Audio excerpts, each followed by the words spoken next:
Muito bem, Hebreus capítulo 13. Hebreus capítulo 13, eu vou explicar o objetivo de refletir nesse texto.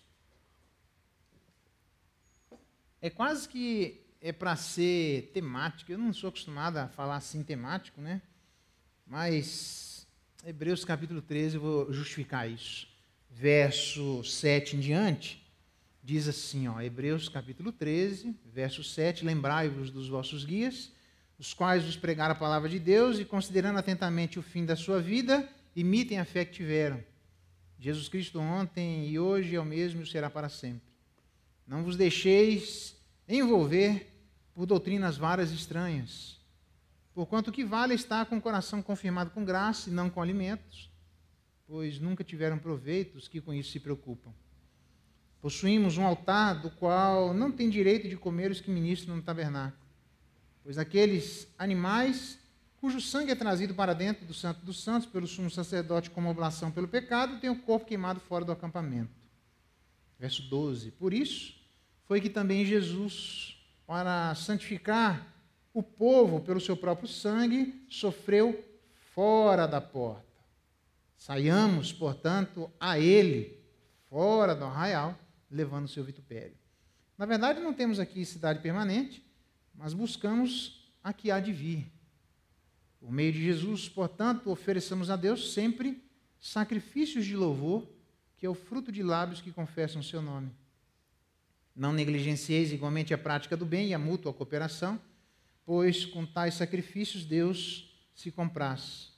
Obedecei vossos guias e sede submissos para com eles, pois velam por vossa alma, como quem deve prestar contas, para que façam isso com alegria e não gemendo, porque isso não aproveita a vós outros. Até aqui a leitura da palavra de Deus. Louvado seja Deus pela sua palavra. Como tema, eu coloquei ouça seu pastor através de seu pastor. O primeiro pastor é com letra maiúscula, espero que coloque aí direitinho. Primeiro P maiúsculo e segundo P minúsculo. Tá? Então, ouça seu pastor através de seu pastor. A razão para isso são duas. A primeira delas é porque nós passamos aí, dia 17, o dia do pastor presbiteriano em particular. Cadê a denominação? Tem uma comemoração, alguma data que, a respeito desse assunto, lhe traga algo que seja tão marcante a ponto de ser necessário ser lembrado. E nós, além de comemorarmos o dia do pastor presbiteriano, no dia 17, também nós comemoramos o Natal, que é o nascimento do nosso bom pastor. Está aí no verso 20, quando ele diz assim, de Hebreus capítulo 13. Ora, o Deus da paz, que tornou a trazer dentre os mortos a Jesus nosso Senhor, o grande pastor das ovelhas. Então, Jesus é chamado de o grande pastor das ovelhas. Ele se auto-identifica dessa forma e ele também é identificado desse jeito. O que significa dizer que há, na verdade, um imbricamento de pastoreios, onde uma mistura, como um verdadeiro, me lembro daquele fio de cabo de aço, onde há vários fios juntos. É essa a ideia de imbricamento que eu estou me referindo. Uma coisa junto e misturado. Então, Jesus pastoreia a sua igreja através de seus pastores. É interessante isso. Parece meio estranho, porque imediatamente ao falar um negócio como esse, alguns até de maneira correta, mas acende uma lanterna vermelha dizendo, ih, rapaz, mas tem um monte de pastor aí que não vale nada. Né? Tem um monte de pastor aí que, na verdade, não é pastor, parece, mas não é. E tem um monte de pastores que são, mas estão meio em dificuldade. Então, por conta disso, talvez a gente rejeite a ideia de que Deus fale através destas pessoas. Mas veja, Deus não fala, meu objetivo não é tornar isso uma coisa especial, como se essa coisa especial também não existisse na igreja. Porque todos nós somos embaixadores de Cristo. Todos nós recebemos o ministério da reconciliação. Então, até a ponto de Deus falar ao mundo e as pessoas observarem as nossas de quem? De todos nós, né? as nossas boas obras e glorificar ao Pai que está nos céus. Então, como é que a gente sabe das coisas celestiais? Através de pessoas que nós vemos. É assim que funciona. Então, se é assim para todos nós, não é diferente como é que eu sei e sou pastoreado pelo bom pastor Jesus, através dos pastores terrenos. Por quê? Primeiro, porque eles têm uma fé que deve ser imitada. Diz aí o verso 7, que a gente deve se lembrar daqueles guias. Guias aqui não são guias no sentido dos espíritas, né? Eu passei pelo espiritismo assim, eu comecei, na verdade, com os espíritas, passei pelo testemunho de Jeová e caí no cristianismo, mas assim, os espíritas têm os guias que iluminam a nossa vida. Não tem nada a ver com isso, não. Não tem nada a ver com isso, não. Até porque ele diz quem são esses guias. São os guias que pregaram a palavra. E esses guias, assim, que existem aí no espiritismo, não pregaram a palavra. Entendeu? Então a diferença é essa. Por isso eu sei que são pessoas como eu e você. Pessoas que têm uma mensagem limitada. Pessoas que têm um conteúdo limitado. Pessoas que não têm liberdade para serem sensitivas. Para dizer assim, acho que eu estou sentindo que Deus não tem nada de sentir nada. Tem que falar da palavra. Tem que falar daquilo que Deus deixou revelado. Tem que falar daquilo que Deuteronômio disse lá no capítulo 29, que as coisas reveladas pertencem a nós. Então, estes guias que são pessoas que literalmente vão primeiro. Jesus é esse grande guia que foi primeiro, porque ele foi o primeiro que morreu e ressuscitou. Ele foi encarnado, morreu, ressuscitou. Ele é o primeiro de uma raça.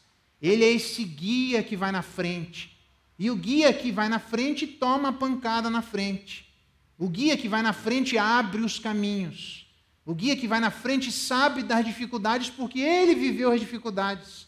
Eu sei das dificuldades, eu passei pelas tribulações. Vocês não são maiores do que o Mestre. Se eles perseguiram a mim, eles vão perseguir a vocês. Eu sei o que é estar no mundo. Então, a gente não vai surpreender o nosso grande guia em absolutamente nada, porque o nosso grande guia, ele viveu aqui na Terra, ele viveu debaixo de rejeição, ele viveu debaixo de hostilidade, de um ambiente que não o aceitava, nem o povo de Jesus Cristo o aceitava, nem a própria família de Jesus Cristo o aceitava. Ele está acostumado a ser rejeitado. Ele sabe o que é padecer, diz a própria palavra de Deus. Então, a gente não vai surpreendê-lo com os nossos padecimentos pessoais, com as nossas decepções, com as nossas fragilidades, com aquilo que a gente observa que contava que não acontece, com as pessoas que prometeram e não cumpriram, com as pessoas que foram pedra de escândalo na nossa vida, com circunstâncias que acabaram atrapalhando em alguma medida a nossa caminhada com Ele. Porque se observassem a luz de todas as coisas diante de Jesus Cristo, tudo, absolutamente tudo, humanamente, atrapalhava Jesus Cristo de fazer a sua missão. O próprio Pedro, líder do colegiado apostólico, diz, no afã de uma autopiedade absolutamente humana, que não tem nada a ver com Deus, diz: Senhor, não faz isso não te entrega não, muda de assunto, nós queremos ser ouvido, parece uma piedade. Se Jesus tivesse ouvido a Pedro, nós não estaríamos aqui para contar a história. Então, este grande pastor, que é humano, mas não é só humano, mas é também humano, ele passou, ele viveu, ele tabernaculou, ele andou entre nós.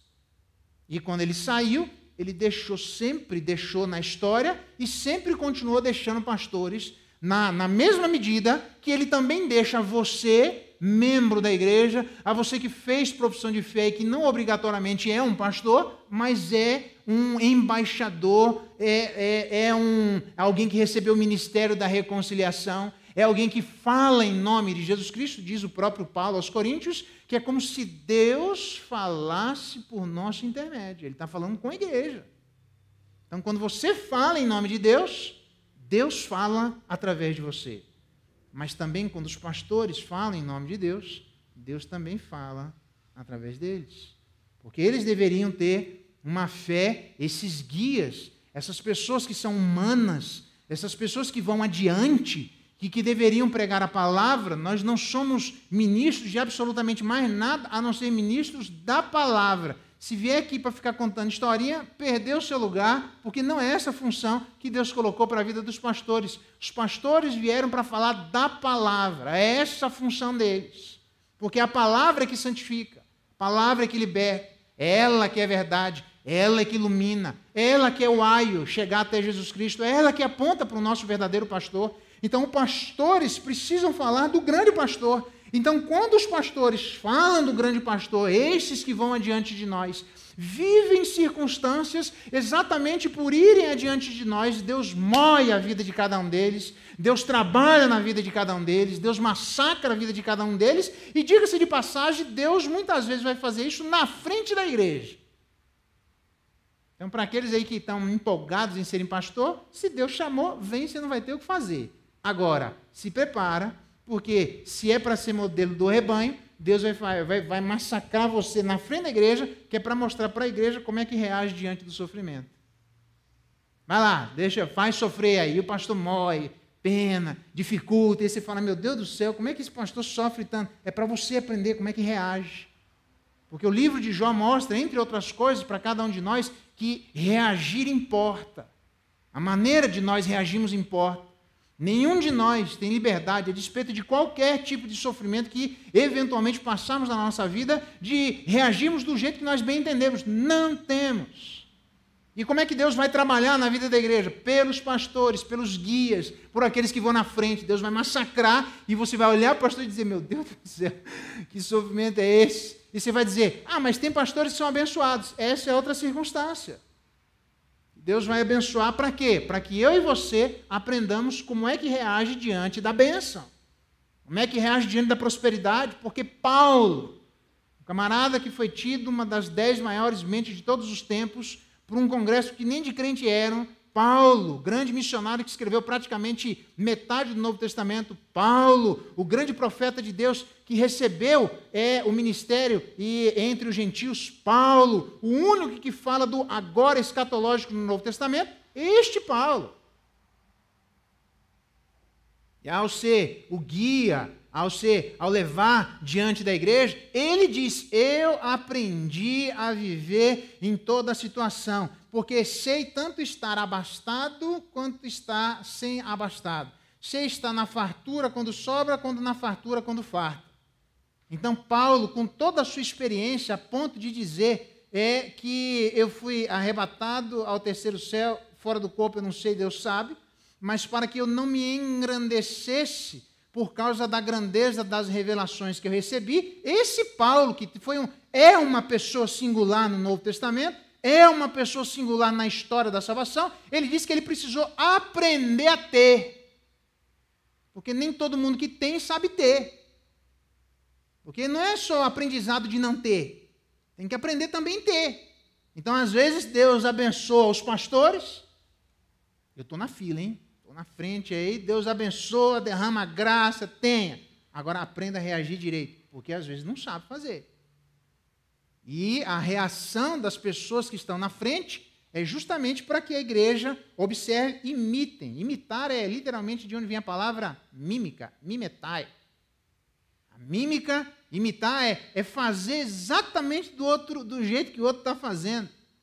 Às vezes a gente imita sem saber porquê, às vezes a gente imita sem saber as razões, às vezes a gente imita sem saber as consequências, mas o caminho de uma vida que se fortalece diante de Deus é inicialmente começada por pessoas que imitam. No começo é pura imitação, mas depois é através da nossa consciência de saber as razões e as implicações do porquê nós estamos imitando quem nós estamos imitando. Mas começa imitando o pai olhando para o filho, passa aquele creme de barbear na cara, não tem a menor ideia que se ele passar a gilete ele vai se navalhar inteirinho, mas se o pai está fazendo é uma coisa boa. Se o pai dá risada, ele ri. Agora deixa ele com a navalha, porque na minha época não era... Como é que era o barbeador? Era uma navalha, né? Mas tinha outro que era uma gilete mesmo, né? Você comprava a gilete, imagina. Você aí você colocava a gilete lá dentro, e você fazia com aquele negócio de alumínio, né? De ferro, sei lá, de gilete. Agora você imagina deixar aquele barbeador na mão de uma criança. Aí se cortar inteirinha. Então, inicialmente ela faz sem saber as implicações, nem faz nada, ela só olha e diz, se ele está fazendo, eu vou imitar, eu vou mimetar.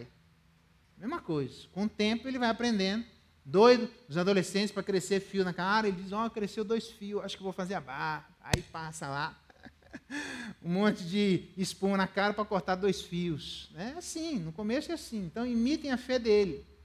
Por quê? Porque ele diz assim, observando atentamente o fim da sua vida, então provavelmente é para demonstrar que ao observar a vida dessas pessoas, destes guias que vão adiante de nós, é para observarmos as coisas que eles fizeram de bom. É para observar os aspectos que eles tinham quando eles estavam apegados à palavra. Por quê? Porque há muitos que pregaram a palavra e que no meio do caminho escorregaram, são humanos. São pessoas que erram, às vezes erram sem, não é sem querer, não. Às vezes erram de maneira esporádica, mas erram porque são humanos, e outros erram de maneira maliciosa. Então, por exemplo, você tem o grande sábio Salomão, que quando a gente observa o fim da história, você diz assim, eu vou imitar essa parte aqui, porque essa aqui não dá conta. Isso aqui nem é digno de ser imitado. Então, para mostrar para cada um de nós que aquilo que marca o nosso coração são os modelos ruins. Aí você lembra de João escrevendo em uma das cartas, dizendo assim, imitem o que é bom. Porque é impressionante como a gente é capaz de chegar no final do ano e fazer uma retrospectiva das nossas memórias desse ano e facilmente levantarmos aquelas pessoas que marcaram pejorativamente a nossa vida. Se quiser ir mais longe, é capaz de em 10, 15 anos você conseguir lembrar dos momentos, dos dias, das roupas, dos gostos amargos que as decepções causaram, que pessoas que você colocou o coração, que pessoas que você observou e até hoje tem um gosto de fel na boca. Então, é para observar isso, não é para negar isso, mas olha o fim da história. Avalia o que é que Deus fez. Aprende com os erros e acertos. Faz uma média na vida dessas pessoas e diz, olha, isso aqui, quando eu olho para a vida de Moisés, eu preciso aprender que quando eu estiver de saco cheio, eu tenho que tomar cuidado, porque quando Deus mandar alguma coisa, em vez de eu ir lá falar, é capaz de eu dar um murro na cara de alguém. Então não vou fazer, porque até Moisés perdeu a paciência. Vamos devagar. Isso, presta atenção. Mas Moisés, para além disso, fez um monte de outras coisas. Então, olha as coisas que Moisés fez e que marcou positivamente a cada um de nós. Olha as coisas que Davi fez, pisou na bola, errou. Nós lembramos do adultério de Davi, nós lembramos da incredulidade de Pedro, nós lembramos dos erros das pessoas, mas lembra dos acertos. Lembra das coisas boas, daquilo que era digno de imitação e traz à tua memória estas coisas que deveriam fazer parte da nossa história. Por quê? Porque Deus pastoreia a nossa vida à luz destes pastores, porque em alguma medida eles têm uma fé digna de ser imitada. Pelo menos, se forem crentes, em algum momento eles vão ter. Não dá para ser só pejorativo dizendo, mas não dá para confiar em homens. Ninguém está dizendo, não é para confiar em homens, é para ver o final da história. E é para imitar o quê? É para imitar a fé e não a incredulidade deles. É para imitar a proximidade e não o distanciamento deles. É para olhar aquilo que era bom e não aquilo que é ruim, porque todos nós temos coisas que as pessoas olham e tem dias que nós estamos iluminados, tem períodos da nossa vida que nós estamos próximos de Deus, tem períodos em que as coisas parecem que são mais fáceis, que nós oramos, que nós abençoamos, que nós somos canais de bênção, que nós ajudamos as pessoas a se aproximarem de Deus. Agora tem períodos que diz a gente que nem a gente se aguenta. A gente acorda e diz, não, bicho, nem eu estou me aguentando, deixa eu tomar um compromisso para ver se eu mesmo consigo me aguentar, porque hoje nem eu estou me aguentando. E se alguém olha para você assim e diz, e agora, mano? Descobrir quem você é. Não, você descobriu uma parte de quem eu sou. Eu sou isso. Você faz parte da minha humanidade. Ainda precisa ser corrigida, precisa ser redimida. Deus precisa dar graça nisso. Mas olha para aquilo que eu fiz, irmão. Deus é bom de lembrar o nosso histórico. Quando falaram de João Batista, diz, não vem falar para cima de mim de João Batista, porque eu conheço quem é João Batista. Dos nascidos de mulher não tem ninguém igual a ele, eu conheço quem é João Batista. Ele não é quem vocês estão falando. Olha o histórico. Então, Deus, ouça seu pastor, Jesus, através de seu pastor humano. Então, ouça seu pastor humano, que não é só humano, através de um outro pastor humano, que é só humano.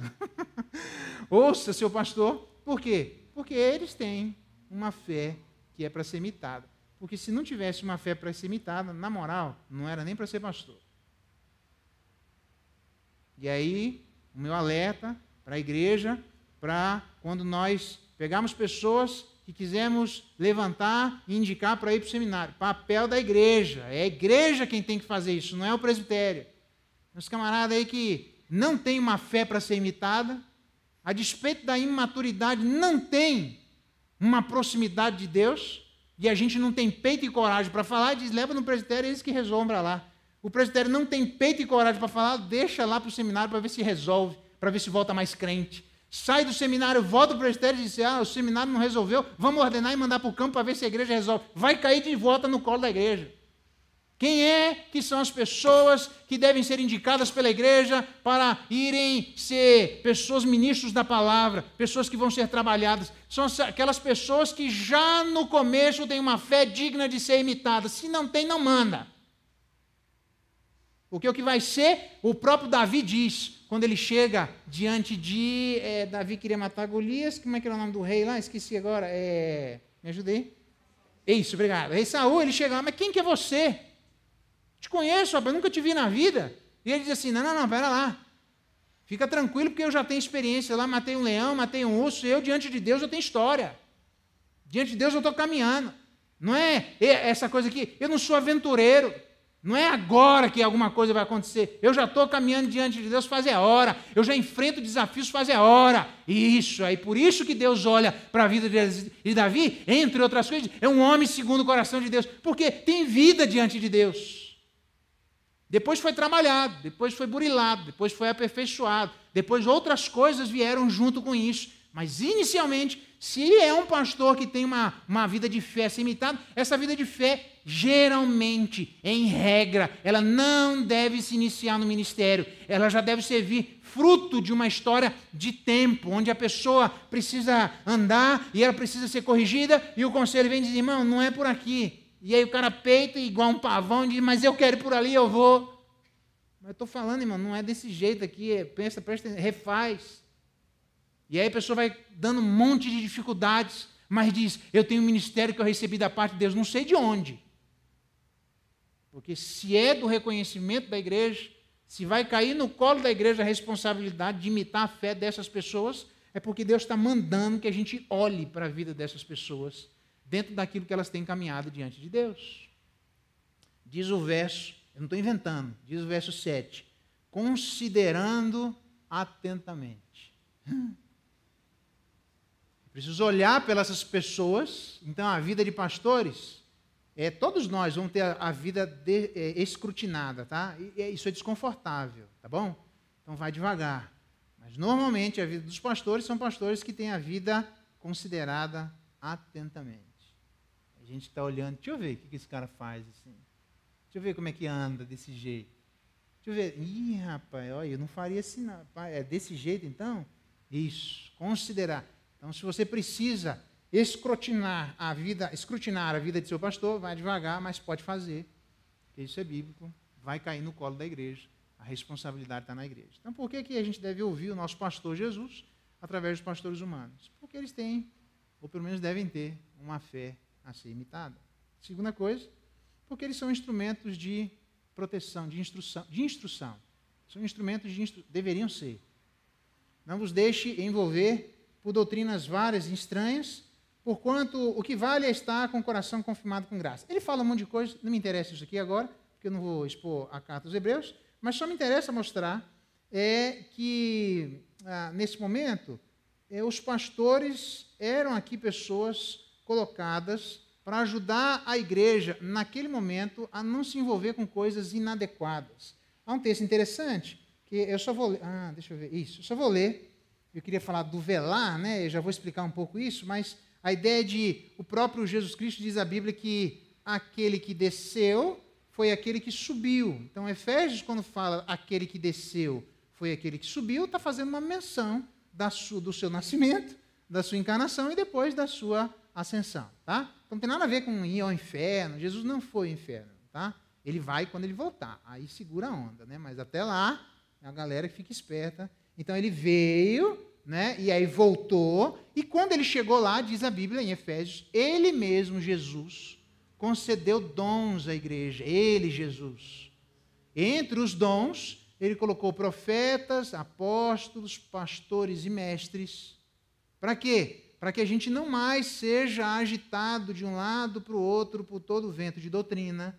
Porque o que os pastores precisam fazer? Se são ministros da palavra, eles precisam ensinar a palavra. E como é que eles ensinam a palavra? Entre outras coisas, comparando para os irmãos diante das vicissitudes que todos nós estamos inseridos, diante das ideias que vêm chacoalhar a vida da igreja. Isso pode vir de fora ou pela Bíblia.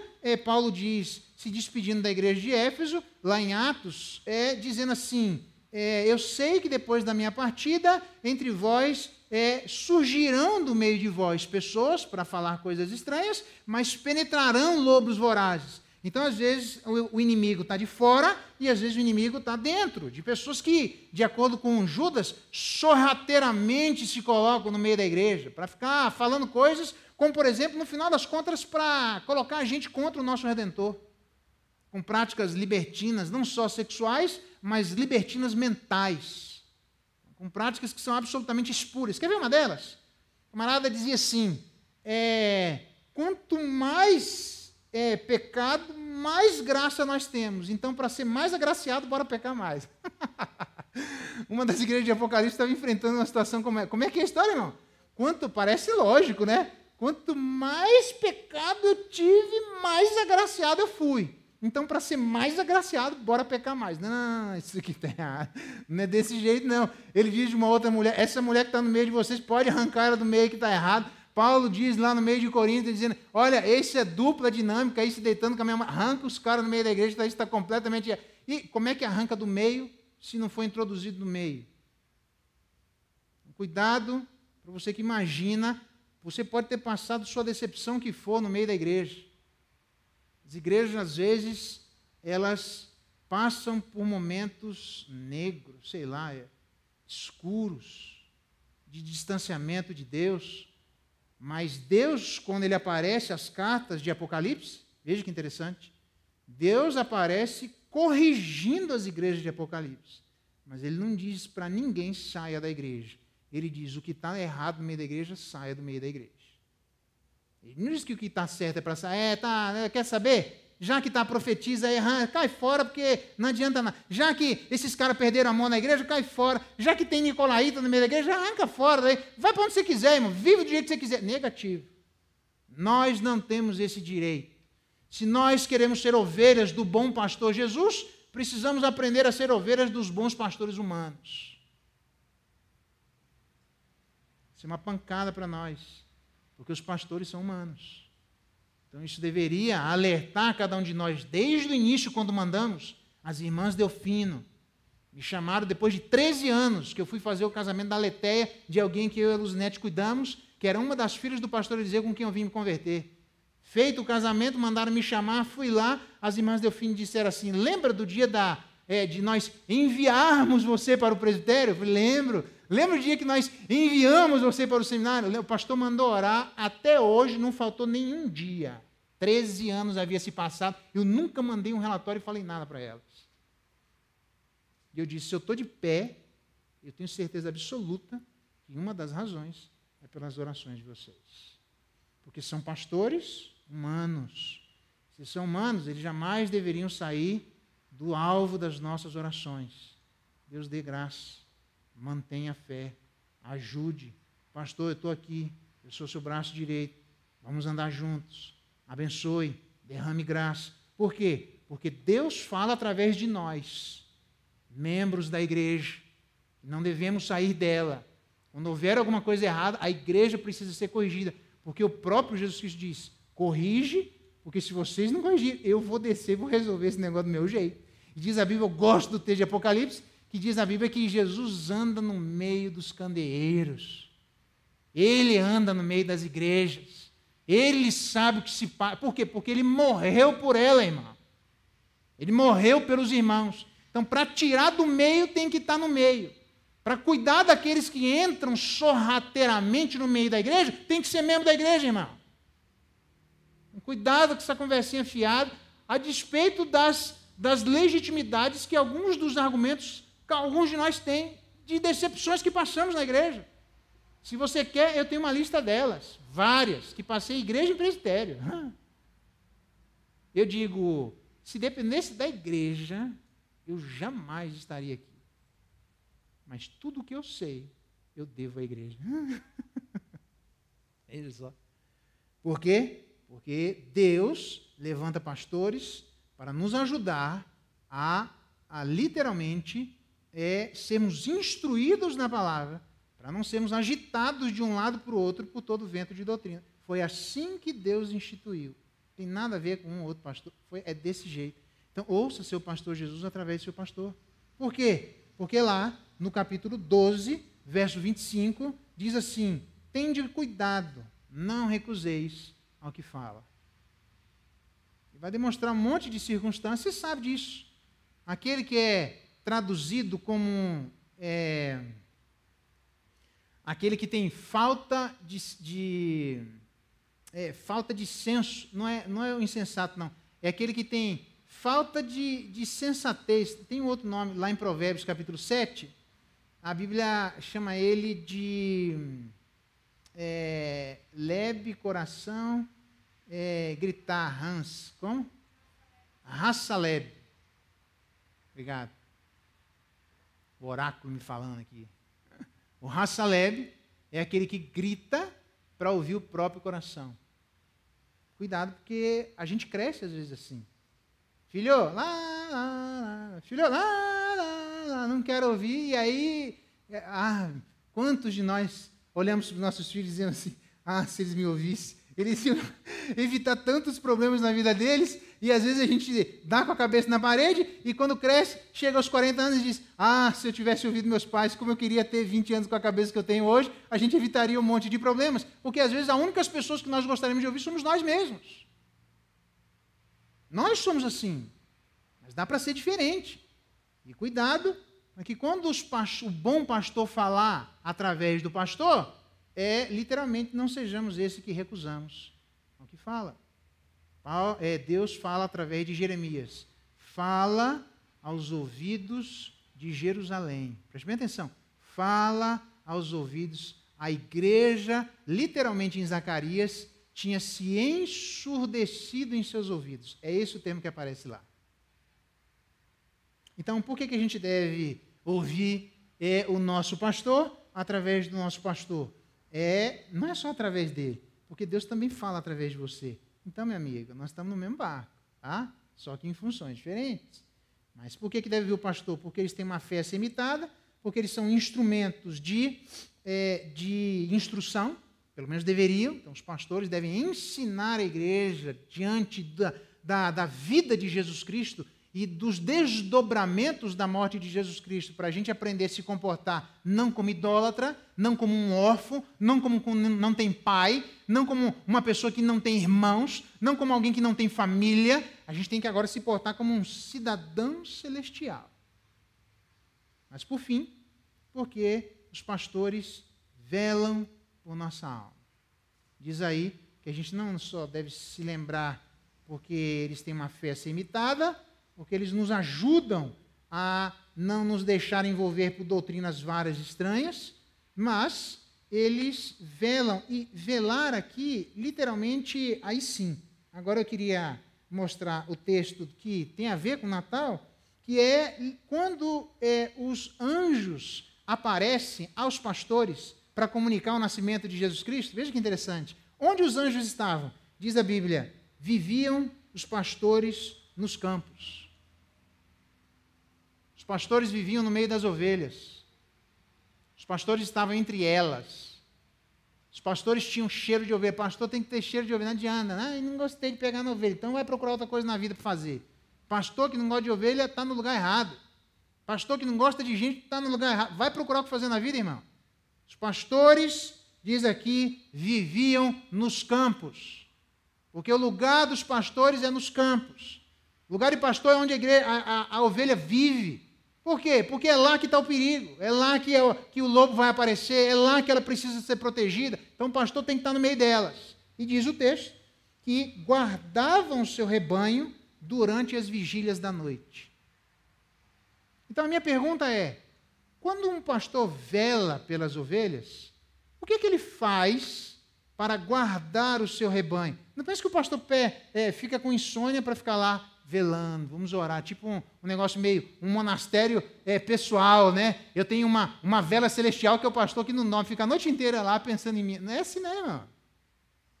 Velar pela alma, neste caso aqui, é literalmente trazer a luz. Velar é onde existe trevas, o mínimo de luz lança fora as trevas. Então, é observar o que existe no meio da igreja de pensamentos estranhos, de ideias estranhas. Desculpa. Aqui, ó. Só para ver se estão... Estou acabando já. O pessoal até assustou assim. Só para ver o que existe de errado. Então, o pastor, ele anda no meio da igreja, fica prestando atenção. Por quê? Porque tem erros que eles são literalmente, parece acerto. Aí, esse é o problema do silogismo. O silogismo parece que é lógico, parece que está correto, mas está errado. Há caminhos que ao homem parece direito, mas ao final dá em cabo de morte. Significa que eu preciso ligar para o pastor para saber que tênis eu vou usar? Não. Mas para saber como reagir diante do sofrimento? Sim. Para saber como reagir diante da bênção? Sim. Para ver as grandes avenidas da vida, como é que nós devemos nos colocar, como é que Deus espera de cada um de nós? Sim. Então o pastor ele precisa andar no meio da igreja, observando o que os lobos estão tentando se aproveitar, como Paulo diz, como Pedro fala, como Jesus diz, acautelai-vos dos falsos mestres, que se apresentam vestidos de ovelha, mas por dentro são lobos roubadores. Eu sempre digo que um lobo não consegue ficar muito tempo vestido de ovelha comendo capim. Ele quer carne. Não adianta. E diz a Bíblia que ele vem para acabar com a igreja. Irmão, nós temos inimigo que vem para acabar com a tua raça. E a primeira linha de defesa são os pastores. E aí você vai dormir, aí sim. O pastor não fica pensando, mas essa ideia está certa. Mas e a Bíblia? É assim mesmo? E o cara fica só marcomunando lá. É desse jeito? Será que é assim? E aí vai no conselho, mas e essa ideia? É desse... Não, pera lá, irmão. Não, o negócio é por aqui, ó. Vamos por aqui, porque a caminhada não é desse jeito, não. Então, o meu argumento final, eu deixei para o final, né? Que diz que os pastores vão prestar contas, os pastores vão prestar conta, irmão. E tem gente do 4º século que diz que o cara que teme a Deus, o cara que é crente, o pastor que é crente, ele chega diante de uma situação como essa, e os camaradas, um deles do 4º século dizia assim, que achava que a tarefa tão pesada que nem sequer existirá. Será que é possível um pastor ser salvo? Os caras assim, se perguntavam, será que um pastor pode ser salvo? Por quê? Porque, mano, você vai morrer, você vai prestar conta da sua vida. Eu vou prestar conta da sua vida. Você vai morrer, você vai prestar conta da sua família. Eu vou prestar conta das famílias. É desse jeito. E é para ser assim mesmo. Quem muito se dá, muito se cobra. Não tem conversa. Então, como é que a igreja deve se colocar? Veja que interessante que o verso 15 coloca sacrifícios de louvor. Ele fala de um contexto de adoração. Sacrifícios de louvor, a prática da cooperação e do bem com tais sacrifícios, prática da cooperação, a prática do bem e os sacrifícios de louvor, com estes sacrifícios que dentro de um contexto de adoração, a gente coloca, além disso, a obediência aos nossos guias, às pessoas que vão adiante. Porque nós oferecemos a Deus, como símbolo da nossa adoração, não só a prática do bem, a mútua cooperação, mas a submissão aos nossos guias. Obedecê-los, Deus se alegra quando isso acontece. E aí você vai dizer, isso é bom, eles vão prestar conta do que eles estão fazendo. Você quer adorar a Deus? Adore a Deus facilitando o trabalho de seu pastor, obedecendo o seu pastor. Por quê? Porque no final das contas ele diz, fazer isso gemendo não aproveita para ninguém. E aí eu termino o argumento dizendo que nós temos a Bíblia dizendo que o Espírito Santo geme, nós temos a Bíblia dizendo que o mundo geme, nós temos a Bíblia dizendo que nós gememos e que Deus ouve esse gemido todo acontecendo. Mas a Bíblia também diz que os pastores podem gemer. E aí a minha questão é, se nós, diante de Deus, clamamos, Senhor, ouve o meu gemido. Senhor, eu estou gemendo que eu estou sofrendo. Ouve a minha história. Olha para a minha causa. Manifesta-se, ó Deus, o Deus da justiça. Julga para saber se eu estou certo ou se eu estou errado.